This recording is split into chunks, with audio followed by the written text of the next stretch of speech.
we got our man, Boss Baby, in the group chat coming in here. So Friday, what'd you do? What'd you place? What'd you just came here to cooking people? So Friday showed up at 6:30, and I was like, I gotta throw something together in 15 minutes. So I threw this super heavy Swordsoul list together in 15 minutes, and Evan can attest to that. And then yeah, I just took about round and cooked everyone. Undefeated. Cooked everyone. With super heavy Swordsoul? That's crazy. All right, let's get into it. What's your deck count too, by the way? Clean 40? 41? 41. Oh, 41. Honestly, it could be 42 and it's still fine. I'm not gonna lie. So, Moyes, Long Arms, Taya, and 2 Ecclesia. I don't want to brick on too many normal summons, even though like you have super heavy stuff you can pen summon, but like you just don't want to brick. 2 is just fine at that ratio. 2 is fine. I didn't miss the 3rd at all. Tenyis, Ashina, Shuda, Alaharo. So last minute I put the 3rd Vishuda in because I wanted more worms, because like the hands that you lose is when you have Moyi and no worm to reveal, or you have too many super heavy cards. So I wanted another worm and a really good going second card. Even though this is like dead in the cash matchup, it's still really good. And to be honest though, I would actually change it. I would change it to the Shatana, because the level 4 came up a couple of times, and like sometimes I would have double Vishuda and it just didn't do anything. So yeah. That's fair, that's fair. Super heavy cards, 3 bike obviously, 2 Akashi and 1 and 1. So the hands that you lose on is when you open up 2 of these cards. Unless it's obviously these 2, then it's insane. But I kept bricking on with the 3rd of this, and so that's why I put in the 3rd Vishuda, and it was like infinitely better. Yeah, it's like you still want to open this, but like you just, obviously you just lose the games when you have too many of these cards. I drew this card though like infinitely more than like these cards. Yeah, but like when I still saw these cards, are insane. A couple of times you would even draw, like if you haven't used it like your emergence or anything, you would draw like this or this off your Moyi and the big guy draw, and then you just have a free negate or an extra like 2 cards to play with. That's fair. It's kind of good. And then non-engine, 3 Droll, 3 Ash, 3 Fenrir, 3 Kurikara. Droll's good. Ash I thought about cutting because it just doesn't do enough sometimes, but like I still respect the branded matchup. This card is the best card in my deck. No matter what deck you play, this card is the best card in your deck. Going to 1. It needs to go to 1, honestly. I had 2 in my deck originally, and then I put the 3rd one in, and I was like, but then it overperformed all day, so it was really insane. And then Kurikara, because I just want something for the Pearly matchup. Obviously, we can't play Book of Moon, stuff like that. Tribute the board, get big. So the only thing weird about this is people are like, oh, do you not like have weird hands where you have like this, a Tenyi, and like an emergence with a super heavy card? Yes and no. The super heavy cards will bait negates, but also like if you always will summon this first. I'm not gonna lie, you will summon this first no matter what your hand is, because this baits interaction or it's a +1 instantly. So you always start with this, and then you like will do your super heavy cards, and if you get to your scales to resolve, and then you it doesn't matter what your board is, if this gets booked or not, you can still pendulum summon your Tenyi cards, so like you still pop off. And also once you bait all those cards and you have like, once you open like this and like this card, no matter what their board is, you're just breaking it. So and this is your opponent's Swordsoul Edge, and they're immediately done. Yeah. And then spells and traps, 3 emergence, 1 blackout, 1 talents. Well, the 1 of talents when you play Thrustback. So it's 41, and I really wanted to play this card, and the reason I did this is afraid of the Kashtira matchup. So like if you open up like this, obviously in this, it's insane. But if you open up this in any going second card like Kurikara or Fenrir, you just like instantly win the game. And I am glad I played this, because I played against Connor playing Cash round 2, and he went Rise Heart, banished the top 3, and this was the 4th card. I drew it and instantly broke the entire board with this card alone. That card it was insane. Yeah, 41. Wouldn't change it. Great. Nice Dragon Knight. Tokens. Yo. Yeah, I know. So never seen them before. Obviously, 2 Monk, 1 Shaman. The 3rd Monk did come up, and I will explain 1 card in my extra deck that I would cut for it, even though that card in the extra deck is still really good, because you played obviously all your short circles, but yeah. 1 Yazi, 2 Vaxia, Xiaofeng. This would be the card I cut. I never summon this all day. It's only good against if your opponent is like on Drytron, or if they have like a main deck Nib in their deck. But I never had a point in my hand where I saw double Tenyis, so I can never get this out. Yeah, that line just never came up. It never came up, and honestly, I would just cut it over the 3rd for the 3rd Monk. So that card, Monk's just instantly better because like you summon this. So like a couple of times I had this up, and I had like 3 other Tenyis in my hand, but I couldn't link this off because I already went through double Monk. So I didn't have the 3rd one to link this off and then keep going and then just win the game on the spot. I had to like pass a couple turns against the Rika matchup I had. So. Oh my god, you play against literally everything. Yeah. Dragite, this card was insane. Obviously this package, and then changing this guy and double. All these cards are like uncuttable. That's like the only thing you would change. Yeah, but these cards are all insane. Honestly, this is better making than this card. This to be able to stop the books that you lose to or talents. This card always won in the matchup. So that was the extra deck. Side deck, double nib. I wanted to play 3, and there is a card in the side deck that I would cut for the 3rd nib. 3 Bell, 4 Bestials. I respected the branded and Mathnic matchup very much. Any light deck, get it out of here. Yeah. 3 of this card because we can't play MST. I would cut the 3rd one though for the 3rd nib because it's really on here for floodgates like TCB and stuff like that. Yeah. But just have something to answer. Yeah, it was alright. And then I couldn't really like pick a good floodgate or a good like I couldn't play DB or anything like that. So I just opted with the old faithful prohib. I drew this a couple times. One time I went like semi-combo and then called like their main deck card that they play their whole engine around, and it just won me the game. And then also against Chase, I had Godboard, and I also drew this card. I opened up Longyong, Moyi, Tai, like Bike, or no, it was this card and like a long one. And then I drew into Akashi, so I had 3 scales, so I could pendulum summon the Tai and then make an extra interruption, and then slam this, and I called Chimera Fusion, and he literally couldn't play the game. Oh no, so, baby! Granted, I don't think he was breaking the board, but like he just couldn't play the game because of this card. That just turns off literally everything. But that was it. Yep. Thank you, appreciate it. Side patterns with the deck. Okay, so the matchups were round 1 was branded Dragoon Dark Magician-ish. He popped off and he played like Secret Village and stuff, but like it didn't hurt me because I don't play any spell cards. So like play 4, so didn't do anything. Board gone. Then round 2 was against Cash. That was a really good matchup. We had a grindy game 1, I won, and then game 2 instantly blew me out, and then game 3 I just kind of like we had another grindy game and I blew him out. Swordsoul kills. Yo, but did he lock any of your scales? Tell me the deck I'm up. He didn't lock any of my skills. No. But if he did, I just curry carded him. So got it. He did try to play that around that very well. Like sometimes he wouldn't use the Shangri-La, and I was like, that's interesting.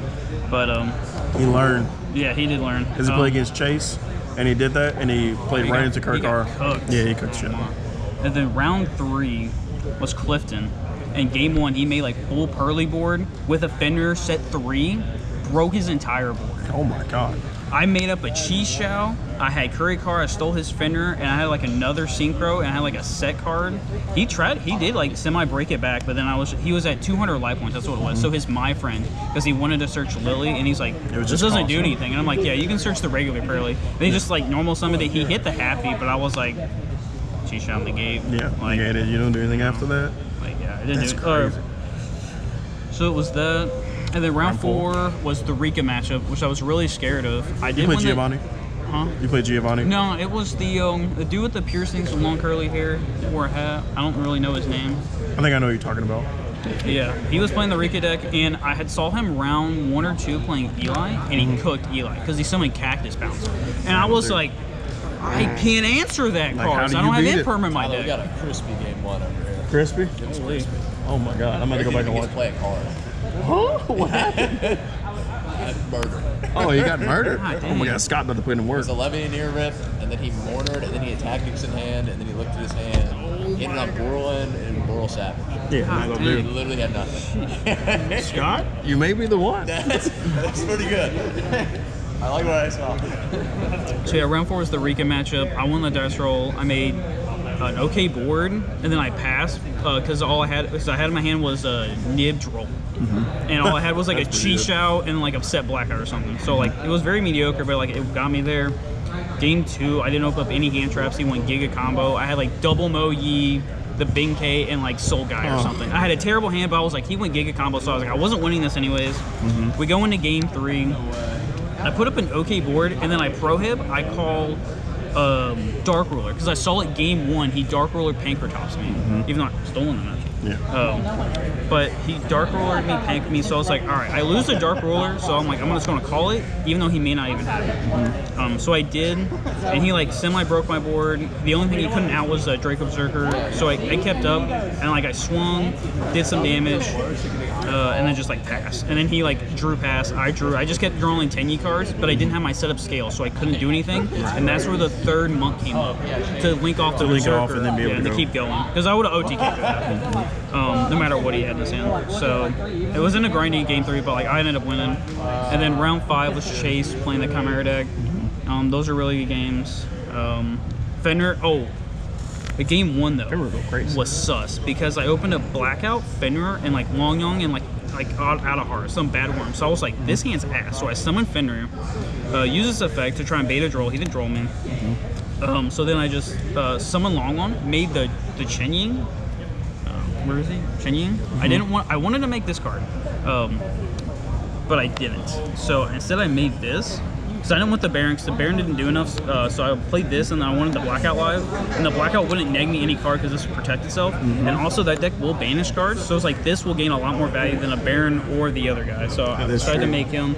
And then yeah, he summoned Chimera, but he couldn't pop the card, and there was 4 cards banished, so it was at 29 when the guy was at 34, so he couldn't get over it. I don't even think he didn't even attack or was it? Oh, all he did was pop the Fender after it already used its effect, so it didn't matter. And then on my turn, I just kill him on the crackback. Yeah. Because he just couldn't out the Chen Ying. Yeah, Chen Ying is very good. And then game 2, I think he just beat me. And then game 3, I made Giga Combo, Pro Hip, Call Chimera Fusion. Yeah, you can't do enough of that. No. And then round 6 was Dean. I won the roll, I want to say, or I lost it. But I won the game 1. I lost game 1 because he winded me. He won the roll. He went Giga Combo, and he summoned Winded, and I had like... It's the point where like this deck struggles against floodgates like that because you don't have a Booker and Imperm or droplets. But I was like, with those cards. Yeah, but he had like super combo with window, so I was like, I don't think I'm winning this regardless if I out the window. So I'm like, all right, game 2, I made like a good board. He can't out it. And then game 3, he goes first. He makes an okay board. I like break it, and we get in a weird grind, and that's where I just win because like I got him down to the right amount of cards. Or like he got himself down to the right amount of cards, but I was just like, all right, if he can't kill me, he can't out my whole board, then I'm just gonna kill him on the crackback, and that's what happened. I just spun 2 cards away with Baxia, brought a card back, made like 2 other synchros, and then just killed him. Yeah, and I had Fenrir too, which makes that deck super weird if they want to play on your turn. So yeah. So what's side deck cards like when you're what's your side so patterns? Side deck patterns, it's just like. It depends. Like sometimes, like the third Vishuda would come out. Sometimes I didn't play any backer decks, which was unfortunate. But like sometimes this card would come out. This card never came out. That card's gone. This card would come out in a matchup that was dead. I never really sided any of these cards out. Because that's what I was wondering. Is like, but there are matchups where if you have a lot of side deck cards, like the Brandon matchup, these cards won't do a lot. So I'll side all of these cards out and then put in the 3 Bell, the 4 Bestials. I'll do something like that. Yeah, because I played. Because like this card's good. Like this card kind of sucks, but like it's better than like some of these. So like yeah. Let's see. Against the Pearly matchup, it was obviously like that. I would keep this in. I would sometimes take that out. You just can't cut like all of these cards.